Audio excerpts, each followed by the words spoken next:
그날이 점점 다가올수록 이라는 주제로 함께 은혜를 나누고자 합니다. 세상의 많은 사람들을 크게 둘로 나누면 어리석은 사람과 지혜로운 사람으로 나눌 수가 있습니다. 그렇게 둘로 나누는 기준은 세 가지 기준이 있습니다. 첫째로 어리석은 사람은 주변 사람들의 영향을 굉장히 많이 받습니다. 그러나 지혜로운 사람은 주변 사람들의 영향을 받기는 하지만 자기가 판단하고 결정해서 주체적으로 살아가는 거죠. 그래서 어리석은 사람은 남에 대한 말을 많이 하고 남에게 신경을 많이 쓰고 남의 생각대로 따라가고 남이 좋아하면 자기도 좋아하고 남이 싫어하면 자기도 싫어하고 또 남이 칭찬하면 금방 막 기분이 좋고 남이 욕하고 비난하면 금방 속상해하고 그러면서 자기 생각과 감정을 주체적으로 살지 못하고 굉장히 많은 영향을 받게 됩니다. 그러나 지혜로운 사람은 무슨 말을 듣든지 어떤 경험을 하든지 항상 그런 일에 별로 영향을 받지 않고 자기를 먼저 돌아보죠. 그리고 자기에게 먼저 진실하고 충실하고 칭찬을 들어도 또 비난을 들어도 흔들리지 않고 오직 하나님만 바라보고 꿋꿋하게 자기의 길을 가는 사람이 지혜로운 사람이다라고 볼 수가 있어요. 그다음에 이제 두 번째 기준은 어리석은 사람은 지나간 과거에 너무 집착하지만 지혜로운 사람은 앞을 바라보고 미래지향적으로 살아갑니다. 어리석은 사람은 그래도 내가 왕년에는 하면서 자기의 참 빛나는 과거를 자랑하기도 하고 또 때로는 자기의 과거의 실패와 실수와 또 자기에게 상처를 줬던 사람들에 대한 나쁜 감정에서 헤어나오지를 못합니다. 과거에 매여 있는 거죠. 그러나 지혜로운 사람은 과거의 고통과 나쁜 감정을 다 털어버리고 꿈을 품고 목적을 세우고 미래를 바라보면서 그러면서 오늘을 대단히 충실하고 아주 성실하게 살아가는 사람이 지혜로운 사람입니다. 세 번째 기준은 어리석은 사람은 일어나기도 하지만 일어나지도 않을 그런 일들에게 너무 예민하게 신경을 쓰면서 막 불안해하고 근심하고 걱정하면서 살아가는 사람이 어리석은 사람이에요.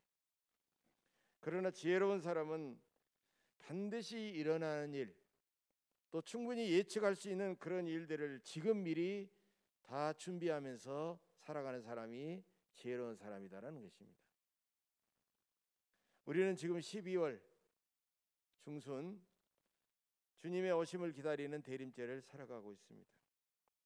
이제 우리는 머지않아 성탄절을 맞이할 것이고 한 해를 보내고 한 해를 맞이하는 연말 연시를 보내게 될 텐데 그때마다 우리는 이 세월의 매듭에 서서 세월이 얼마나 빠른지 하나님께 받은 한 해를 얼마나 우리가 헛되이 보냈는지 많은 사람들이 공통적으로 후회하며 자책하기도 하는 것입니다. 또 한 살을 더 먹은 만큼 내가 하나님 앞에 갈 날도 멀지 않았구나 이런 생각을 하면서 우리의 삶에 대해서 더 엄중한 생각을 우리는 하게 될 것입니다. 그래서 우리는 다가오는 미래의 그날을 우리가 미리 충실히 준비하는 지혜로운 사람이 되어야 되겠다라는 것입니다. 그런데 오늘 본문 25절에 보면 이 그날이라는 말이 나오고 있어요. 그날. 여러분 성경에 나오는 이 그날이라는 그런 개념은 대단히 중요한 개념입니다. 구약에도 나오고 신약에도 나옵니다. 이것은 우리가 일반적으로 주의 날, 여호와의 날, 하나님께서 자기 백성을 심판하시는 날, 이런 여러 가지 뜻을 가지고 있는 것입니다.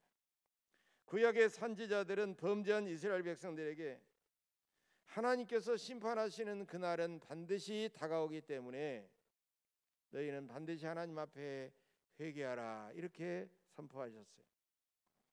그러므로 그 말씀을 믿고 하나님의 말씀에 순종하느냐 하나님의 말씀에 불순종하느냐에 따라서 그 사람의 미래와 그 사람의 운명이 결정이 되어지는 것입니다. 중요한 사실은 이거예요. 오늘이 있어서 그날이 있는 게 아니에요.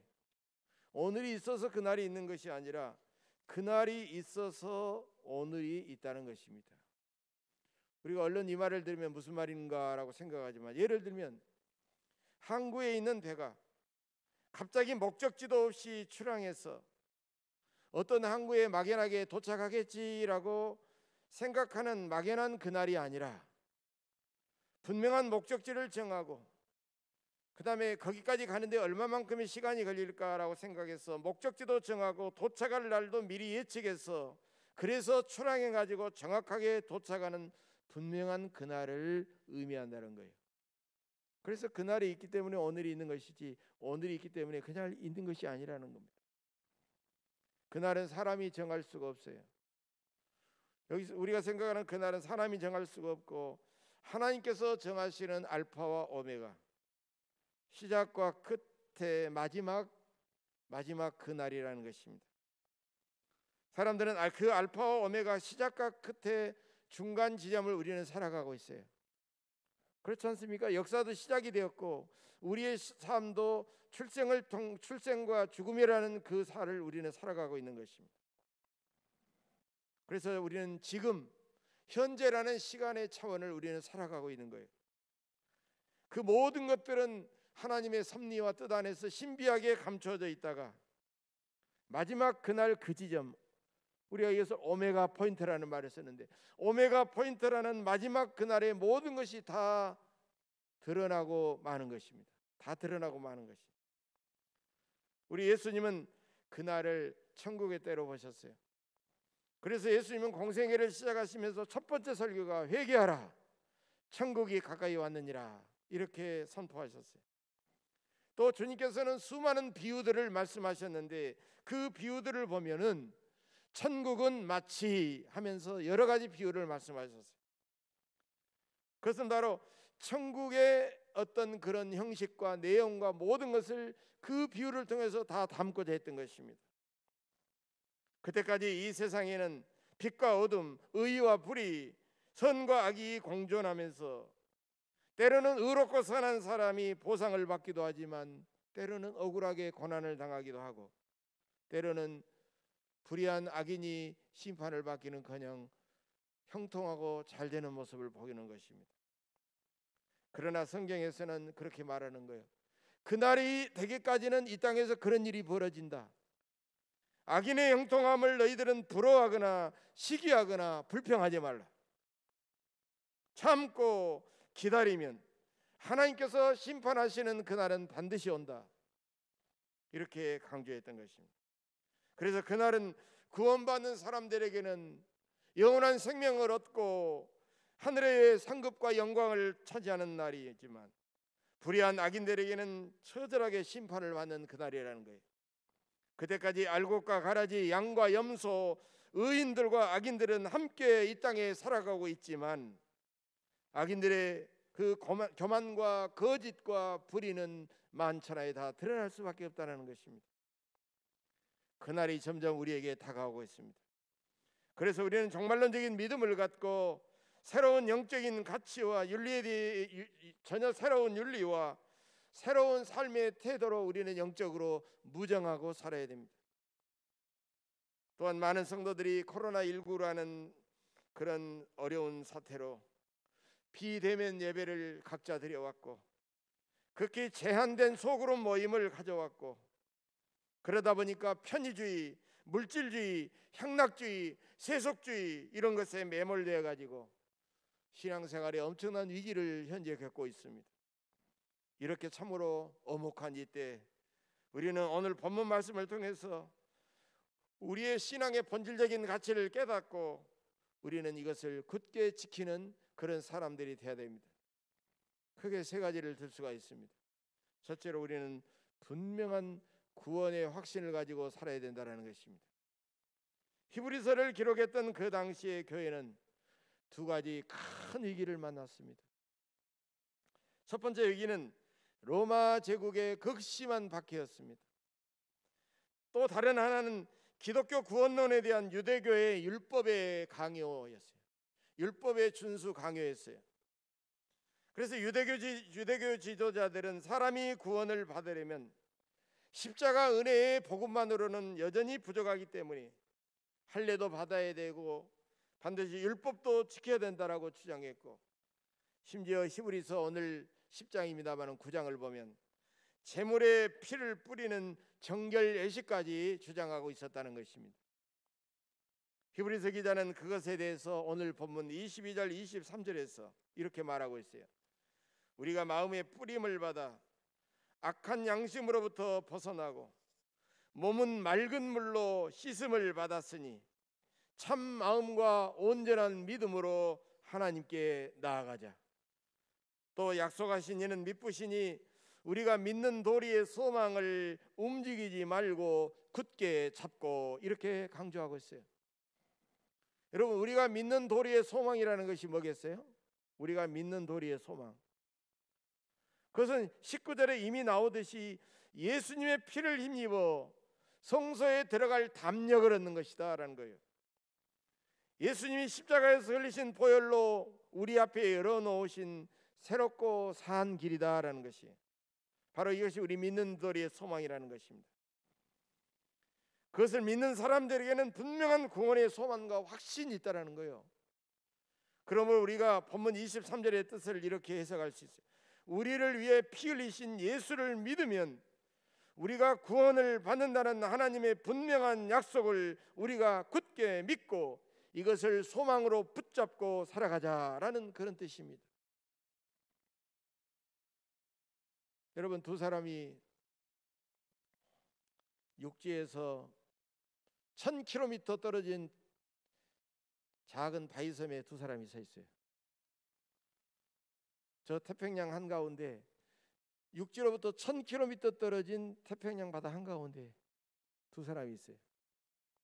한 명은 아주 세계적인 수영 선수고 다른 한 명은 전혀 수영을 하지 못해요. 여러분, 그러면 누가 살아남을 수 있겠습니까? 둘 중에 누가 살아남아요? 세계적인 수영 선수니까 천천히 수영을 하고 맨날 며칠 수영을 하다 보면 그까지 1000km쯤은 못 나가겠느냐. 여러분, 그 누구도 살아남을 수가 없어요. 그 아무리 대단한 수영 선수여도 누구든지 여기서는 살아남을 수가 없어요. 1000km를 헤엄을 쳐가지고 육지로 올라오는 사람은 이 지구상에 아마 한 사람도 없을 것입니다. 그 대신 헬리콥터가 가서 그 사람들 위에 생명줄, 밧줄을 내리면 그 밧줄을 나를 살려주는 줄이 왔구나라고 딱 붙잡는 사람은 구원을 받을 수가 있는 것입니다. 1000km나 떨어진 바위섬에 있는 절망적인 사람처럼 구원의 밧줄이 없다면 인간은 그 누구도 스스로 구원받을 수 없는 죄인들이라는 것입니다.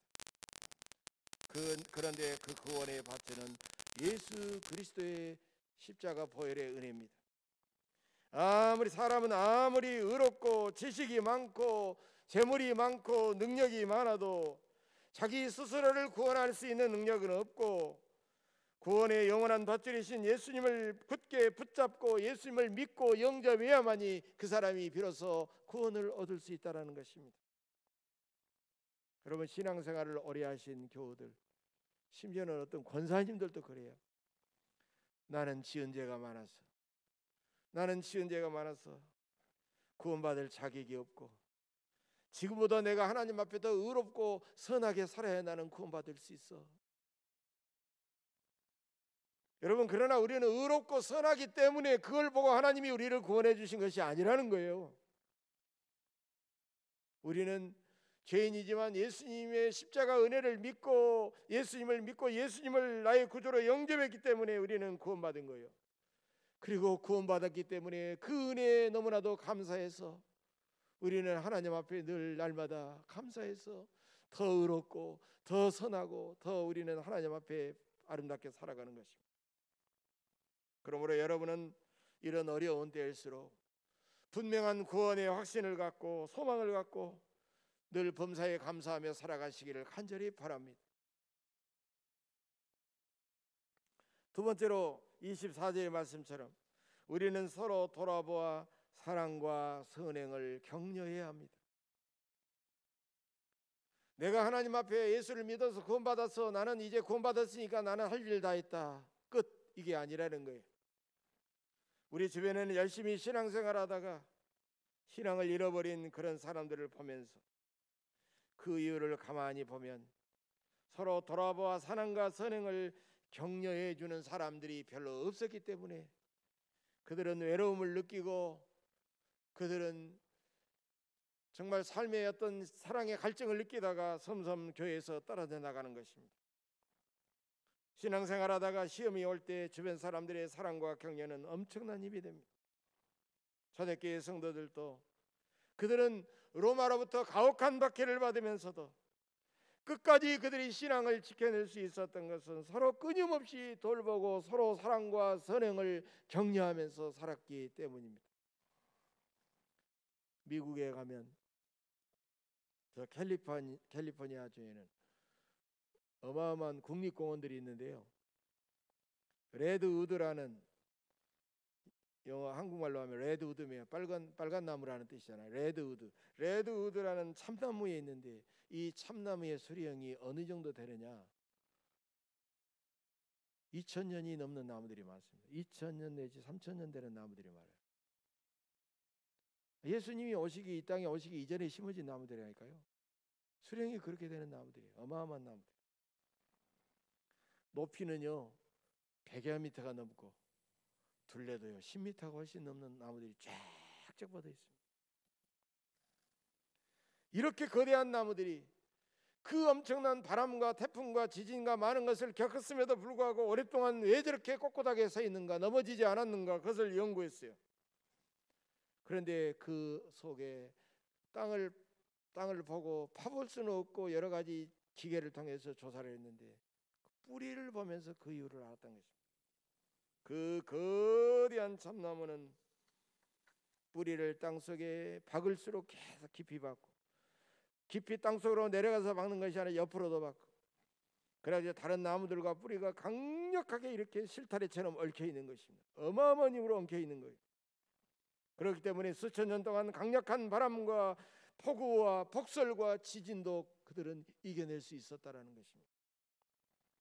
우리도 혼자 외롭게 있으면 온갖 유혹과 고난이 몰려올 때 많은 사람들이 흔들리고 넘어지지만 교회 공동체 안에 뿌리를 내리고 함께 어울려 살아가면, 함께 예배하고 함께 기도하고 함께 교제를 나누고 살아가면 온갖 유혹과 고난을 이겨낼 수 있다는 것입니다. 그러나 오늘날 많은 사람들이 서로 돌보지 않습니다. 그리고 너무나도 외롭고 너무나도 삭막하게 살아가고 있습니다. 내가 너무나도 바쁘다는 이유로 다른 사람의 일에 너무나도 무관심하고 기도해 주지도 않습니다.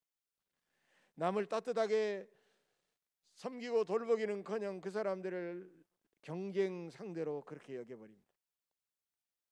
그러나 우리가 주님께 먼저 받은 사랑으로서 형제 자매들을 돌보고 사랑과 선행을 격려하면 삶에 엄청난 기쁨과 용기를 얻게 된다는 것이에요. 약하고 성숙하지 못한 성도도 칭찬하고 위로하고 격려하게 되면 건강하고 성숙한 성도로 그들은 성장하게 되는 것입니다. 여러분께서도 지금 너무나도 힘들지만 우리가 각자 도생, 자기가 자기 신앙을 알아서 해나가는 이런 어려운 시대일수록 오히려 눈에 역설적으로 주변의 다른 성도들을 끊임없이 우리가 돌보고 사랑과 선행을 늘 격려하면서 살아야 될 줄로 믿습니다. 세 번째로 우리는 모이기를 폐하려는 어떤 사람들의 습관과 같이 하지 말고 오직 권하여 그날이 점점 가까울수록 더 열심히 모여야 합니다. 25절에 나와 있는 말씀이죠.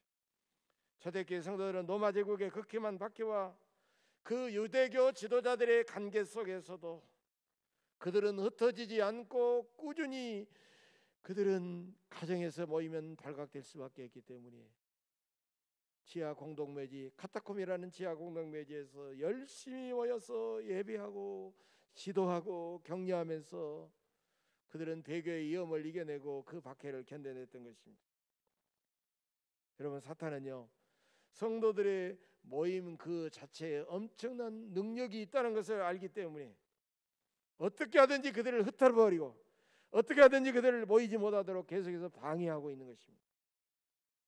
25절의 말씀을 오늘 개역 개정판인데요, 공동번역 성경으로 다시 한번 여러분들에게 봉독해 드리겠습니다. 어떤 사람들처럼 같이 모이는 일을 폐지하지 말고 서로 격려해서 자주 모입시다. 더구나 그날이 가까워 오는 것을 아는 이상 더욱 열심히 모이도록 합시다. 사탄의 관계에 넘어간 성도들은 함께 모이지 않고 점점 교회에서 멀리를 하고 모이지를 않고, 그래서 영원히 그들은 믿음을 버렸어요. 그러므로 어려울 때는 성도들의 모임 그 자체가 중요하다는 것이, 모여가지고 그 다음에 하는 예배나 사역이나 교제나 섬김이나 전도활동이나 이런 것도 중요하지만 그 이전에 모임 그 자체가 의미가 있고 더 중요하다는 것입니다. 지금은 코로나19 사태로 인해 성도의 모임은 극히 제한을 받고 있습니다. 언제 모임이 제한령이 떨어질지 모르는 어려운 상황에 몰려 있습니다. 그러나 우리는 주의 날이 점점 가까울수록 모이게 되고 힘써야 됩니다. 참된 신앙은 열정적인 예배와 말씀과 기도와 그 아름다운 교제를 통해서 성장해가는 것입니다. 교회에서 모일 때 서로 돌아보고 사랑하고 격려하는 능력을 얻게 되는 것입니다. 교회는 가장 훌륭한 믿음의 훈련 도장입니다.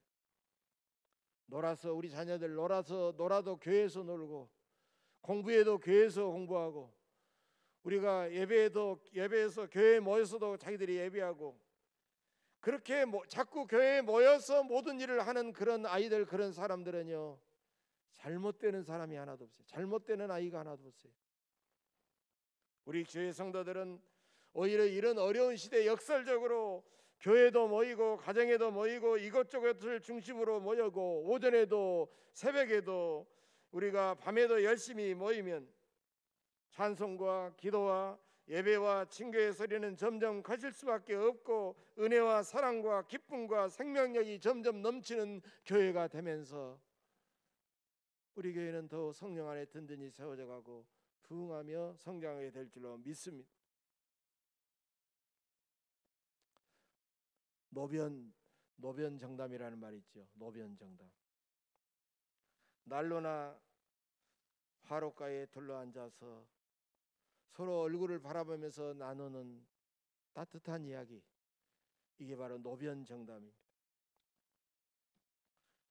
세상 사람들은 이렇게 추운 겨울 날씨에 따뜻한 곳으로 모이고 그 불가에 함께 둘러앉아서 따뜻한 대화를 나누며 점점 상대방에 대해서 잘 알고 친밀해지는 것처럼, 세상에서 상처받고 지친 사람들이 교회에 와서 주님의 사랑과 위로와 안식을 얻게 되는 것입니다. 그래서 교회는 노변 정담 공동체이며, 세상 사람들은 그런 따뜻한 교회가 어디에 있는가를 이렇게 유심히 바라보게 될 것입니다. 우리가 그런 교회의 모습을 갖춰야 된다는 것입니다. 높은 산 계곡을 타고 흘러내리는 물은 더 낮은 곳으로 흘러서 마침내 모아져서 시냇물이 되고, 시냇물은 더 큰 강물이 되어가지고 마침내 그 강물은 넓은 바다로 흘러가는 것입니다. 기독교인의 정신과 윤리와 삶의 수준은 가장 높은 곳에 있어야 되지만은, 그러나 가장 낮은 곳으로 스스로 내려와 가지고 겸손히 이웃을 섬길 때 세상 사람들은 여기저기서 흘러 가지고 그런 교회에 몰려들게 될 것입니다. 우리 예원교회는 예수 그리스도의 뜨거운 사랑의 난로가 되고, 바다와 같이 가장 낮은 곳에서 이웃을 섬기는 그런 사람들이 되어야 될 것입니다. 사랑하는 교회 여러분, 지금 우리는 온전한 믿음을 지키기가 대단히 어려운 그런 시대 상황을 살아가고 있어요. 우리는 1세기 기독교인들처럼 직접 박해를 받지는 않더라도 이 시대는 참으로 물질주의, 향락주의, 편의주의, 세속주의 때문에 우리를 쉽게 낙심시키고 절망과 배교의 어려운 위험으로 몰아가고 있습니다. 그러나 이런 때일수록 항상 주님 안에서 성령으로 충만하여 항상 기뻐하시고 쉬지 말고 기도하시고 범사에 감사하시기를 바랍니다. 바로 이런 삶이 우리 주 예수 그리스도 안에서 우리를 향하신 하나님의 뜻이기 때문입니다. 오늘 주신 말씀처럼 여러분 분명한 구원의 확신을 갖고 살아가시기를 바랍니다. 우리는 너무나도 약하고 상처받았지만은 서로를 돌아보고 사랑과 선행을 격려하시기를 바랍니다. 교회는 상처받은 사람들의 공동체로서 자신들보다 더 상처받은 사람들을 위로하고 어루만져주고 치유하는 사명을 받았기 때문입니다. 코로나19 사태로 인한 불안과 두려움을 굳센 믿음과 담대함으로 이겨내시고 늘 모이기에 힘쓰시기를 바랍니다. 간절하고 정결한 기다림 끝에 사랑과 생명의 빛으로 오시는 우리 주님을 그래서 기쁘게 맞이하시는 여러분들의 삶이 되시기를 주의 이름으로 간절히 축복합니다. 기도하겠습니다.